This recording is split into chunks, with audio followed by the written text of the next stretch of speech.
halal thayyiban, sehingga menjadikan darah daging kita menjadikan baik, sehingga tidak malas untuk melaksanakan melakukan sholat tarawih maupun sholat sunnah lainnya atau amal-amalan yang lainnya.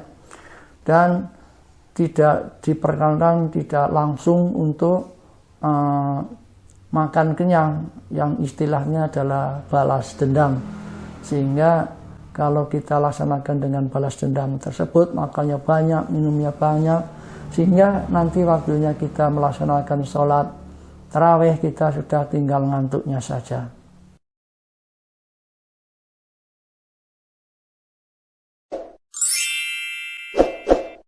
Hormati Ketua PP Polri Cabang Malang, yang kami hormati Ketua PP Polri Ranting Kepanjen, yang kami hormati pula sesepuh bini sepuh PP Polri Ranting Kepanjen, Bapak-bapak Ibu sekalian, hadirin sekalian yang kami cintai dan kami banggakan.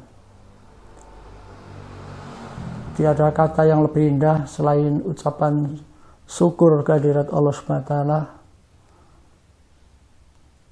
Rob pencipta alam semesta ini, atas limpahan rahmat dan karunia-Nya pada kesempatan siang hari ini kita masih diberikan nikmat iman, nikmat Islam, dan nikmat sehat, serta nikmat kesempatan sehingga bisa berkumpul di tempat ini atau di Polsek Kepanjen dalam rangka pertemuan rutin PP Polri setiap tanggal 11 setiap bulannya. Salawat serta salam marilah kita senantiasa kita curahkan kepada junjungan kita Nabi besar Muhammad SAW beserta keluarga dan sahabat-sahabatnya serta pengikutnya sampai akhir zaman. Mudah-mudahan dengan izin Allah kita yang sekarang dikumpulkan di Mako Polsek Kepanjen yang penuh berkah ini, semoga nanti kita di akhirat dikumpulkan juga di surganya Allah Subhanahu wa Ta'ala. Amin ya Rabbal Alamin. Bapak Ibu hadirin sekalian yang dirahmati Allah Subhanahu wa Ta'ala, pada kesempatan siang hari ini kami selaku penasihat PP Polri Ranting Kepanjen akan memberikan beberapa arahan atau petunjuk beberapa arahan terkait dengan pelaksanaan bulan suci Ramadan 1443 Hijrah ini. Walaupun kita sekarang sudah ada di pertengahan atau 10 hari yang kedua bulan suci Ramadan, namun perlu kami sampaikan beberapa amalan-amalan yang kita lakukan selama di bulan suci Ramadan. Karena bulan suci Ramadan ini sangat penting kita bisa memenuhi dengan bulan suci Ramadan ini. Sehingga mari kita sama-sama untuk melaksanakan amalan-amalan tersebut selama bulan ini. Mumpung masih ada kesempatan setengah bulan lagi kita untuk perbaiki amalan-amalan yang mungkin kemarin sebelum ini belum dilaksanakan, atau bulan suci Ramadan pada tahun-tahun yang lalu masih belum kita laksanakan. Di antaranya amalan-amalan tersebut adalah kita harus bersahur, yaitu pada malam hari kita bangun malam, kemudian mari kita akhirkan sahur-sahurnya agar kita tetap sehat dan masih tetap kuat untuk melaksanakan puasa. Walaupun hanya seteguk air atau satu buah kurma itu diwajibkan untuk bersahur, sehingga untuk menjadikan kuat pada puasa esok harinya. Yang kedua adalah untuk mempercepat berbuka. Pada waktu berbuka kita bersama keluarga ini adalah kesempatan yang paling senang bisa berkumpul dengan keluarga. Kalau yang bisa berkumpul dengan keluarga, kalau yang masih belum, kadang-kadang ada anaknya dinas di luar Jawa, ada yang di luar kota dan sebagainya. Mari ya kita mengingat saja setiap berbuka adalah yang paling senang, ada yang kita tunggu-tunggu untuk melaksanakan berbuka puasa tersebut. Walaupun waktunya kadang-kadang masih belum waktunya, belum ada adzan maghrib, kita sudah seliweran melihat apa yang ada di meja makan, bolak-balik dibuka, apa yang dipersiapkan oleh istri-istri kita atau keluarga kita untuk menyiapkan makan untuk takjil dan berbuka puasa tersebut. Dan tentunya kita bahan-bahan makanan tersebut dan kita peroleh dengan bahan-bahan yang halal, thayyiban, sehingga menjadikan darah daging kita menjadikan baik, sehingga tidak malas untuk melaksanakan melakukan sholat tarawih maupun sholat sunnah lainnya atau amal-amalan yang lainnya. Dan tidak diperkenankan tidak langsung untuk makan kenyang, yang istilahnya adalah balas dendam. Sehingga kalau kita laksanakan dengan balas dendam tersebut, makannya banyak, minumnya banyak, sehingga nanti waktunya kita melaksanakan sholat tarawih kita sudah tinggal ngantuknya saja. Yang ketiga adalah sholat tarawih dan sholat malam. Mari kita yang masih belum ada sempat, mungkin ada berhalangan dan sebagainya untuk melaksanakan sholat tarawih dengan sisa bulan suci Ramadan ini, kita tingkatkan lagi untuk melaksanakan sholat tarawih. Ya, sholat tarawih yang sangat penting di dalam bulan suci Ramadan, karena bulan suci Ramadan ini adalah bermacam-macam, disebut dengan bulan pengampunan, bulan penuh berkah dan lain sebagainya. Mari kita laksanakan sholat tarawih dan sholat malam. Apabila kita bangun sebelum sahur, silakan untuk melaksanakan sholat malam yang biasanya kita sebut dengan sholat tahajud. Karena sholat tarawih biasanya sudah ditutup dengan sholat witir, maka sholat tahajudnya cukup dilaksanakan dengan sholat biasa atau 2 rakaat, sehingga paling banyak ya 12 rakaat, tidak boleh melebihi itu. Jadi kita laksanakan sholat malam ya minimal ya kita melaksanakan 2 rakaat, atau kita melaksanakan sholat tahajud kita melaksanakan 2 rakaat, atau kalau masih ada waktu ya kita tambah lagi 4 atau 6 rakaat, tidak masalah. Ini penting di situ, karena kemudian setelah sholat tahajud kita mohon kepada Allah, mohon ampun kepada Allah dengan berdoa.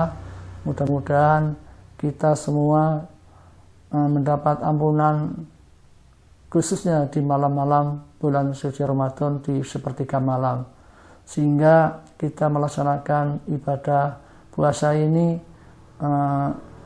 Di bulan puasa ini kita semua diampuni oleh Allah SWT, dihapuskan segala dosa-dosanya dan diterima amal-amal baiknya. Kemudian yang keempat adalah memperbanyak membaca Al-Quran. Karena apa Bapak Ibu sekalian, membaca Al-Quran adalah kita mencari ridho Allah, dan membaca Al-Quran adalah bacaan yang paling baik. Karena apa? Di situ membaca 1 huruf saja pun sudah dapat pahala 10 kali kebaikan. Apalagi kita melaksanakan banyak membacanya. Dan syukur pisan apabila kita ditadaburinya, yaitu dengan tafsirnya atau artinya, sehingga kita mendapatkan banyak pahala dan bisa mengerti apa yang dimaksud dengan bacaan tersebut. Ini syukur pisan kalau bisa. Kalau tidak bisa minimal kita membaca, tidak masalah. Walaupun kita dalam proses membaca ini mungkin masih belajar, ya kita mengalami kesulitan, kebijakannya terbata-bata dan sebagainya. Khususnya untuk yang masih belajar, kita akan mendapat 2 kebaikan, yaitu kebaikan saat kita untuk susah membaca, dan kebaikan yang satunya adalah kebaikan baca Al-Quran itu sendiri. Apalagi nanti apabila pas kita dengan bertepatan dengan malam Lailatul Qadar, ya, jadi kita akan dilipat gandakan kebaikannya dengan bacaan Al-Quran tersebut 1000 bulan. 1000 bulan kurang lebih ya 82 atau 83 tahun. Mana mungkin kita bisa dapat pahala yang sebanyak itu apabila kita tidak melaksanakan di malam-malam ini. Karena umur kita juga terbatas. Umpama kita umur 83 tahun juga dikurangi, kita masih kecil, belum bisa baca Al-Quran. Mulai gedenya juga umur berapa, setelah balik juga ada yang masih belum. Kadang-kadang yang baru pensiun ini baru bisa masuk dan bisa efektif untuk melaksanakan ibadah-ibadah puasa dan sholat ini. Sehingga kita perlu untuk ditingkatkan membaca Al-Quran kita. Yang kelima adalah memperbaca sedekah, dan diperintahkan untuk banyak-banyak memberikan sedekah kepada orang-orang miskin, anak yatim, dan lain sebagainya yang masyarakat yang masih membutuhkan. Dan bisa juga diserahkan kepada masjid yang sedang membangun, barangkali untuk bisa membangun masjid. Dan itu juga nanti pahalanya Bapak Ibu sekalian akan mengalir sampai kita meninggal dunia pun masih tetap mengalir sepanjang masjid tersebut masih bisa dipergunakan untuk kegiatan-kegiatan ibadah keislaman ini. Yang berikutnya adalah yang keenam, memberi makan kepada orang yang berpuasa. Di kampung-kampung sudah terbiasa kita melaksanakan memberikan makan takjil dan makan berpuasa, dan kita biasanya terjadwal di sana di takmir, terjadwal bahwa ini sudah mengirimkan atau makanan atau takjil atau minuman dan sebagainya, ataupun biasanya berbentuk uang, nanti takmir yang mengondisikan untuk memasak dan membuat lauk pauknya, sehingga kita sekarang adalah lebih praktis lagi. Karena apa? Karena memberikan makan kepada orang yang sedang berpuasa sama pahalanya dengan kita yang melaksanakan puasa tersebut, sehingga kita bisa double, kita puasa sendiri dapat pahala insya Allah, dan kita memberikan makan kepada orang yang berpuasa, kita juga akan mendapat pahala sesuai sama dengan orang yang berpuasa tersebut.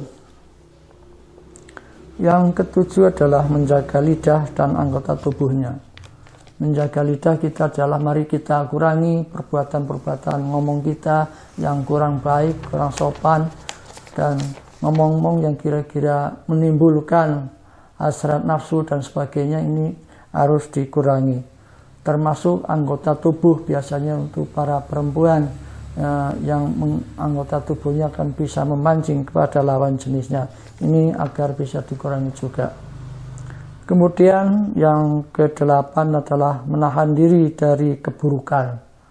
Ini segala keburukan yang kita harus ditahan, jangan sampai kita melaksanakan perbuatan-perbuatan yang buruk yang mengakibatkan kerugian kepada diri sendiri maupun kepada kerugian kepada orang lain.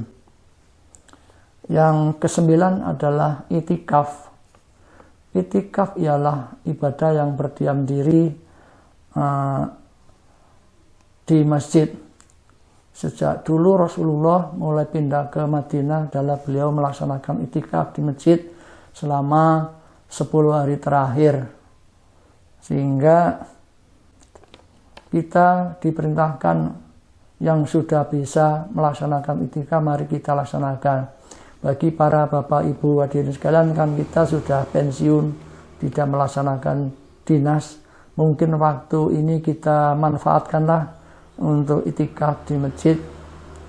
Dan kegiatannya di masjid adalah kita ada berdiam diri di sana, kemudian baca Al-Quran, sholat sunnah, dan berdoa kepada Allah, dan zikir kepada Allah, dan lain sebagainya, ya kegiatan-kegiatan positif dengan kita tidak pulang ke rumah selama 10 hari bulan Ramadan, yaitu 10 hari terakhir bulan Ramadan.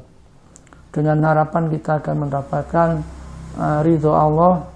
Nanti kita, ya kalau sudah dapat ridho Allah dan dapat ampunnya Allah, kita adalah harapan dan cita-cita kita. Yang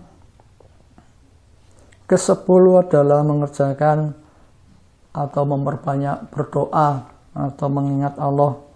Karena di bulan suci Ramadan ini pintu-pintu langit dibuka oleh Allah dan pintu-pintu neraka ditutup, sedangkan setan ini dibelenggu atau diikat sehingga tidak akan mengganggu manusia lagi.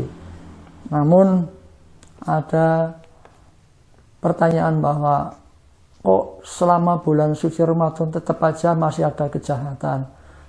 Itu karena orang tersebut itu sendiri yang melakukan. Juga walaupun setan itu masih diikat, mungkin masih bisa menggoda juga kepada kita.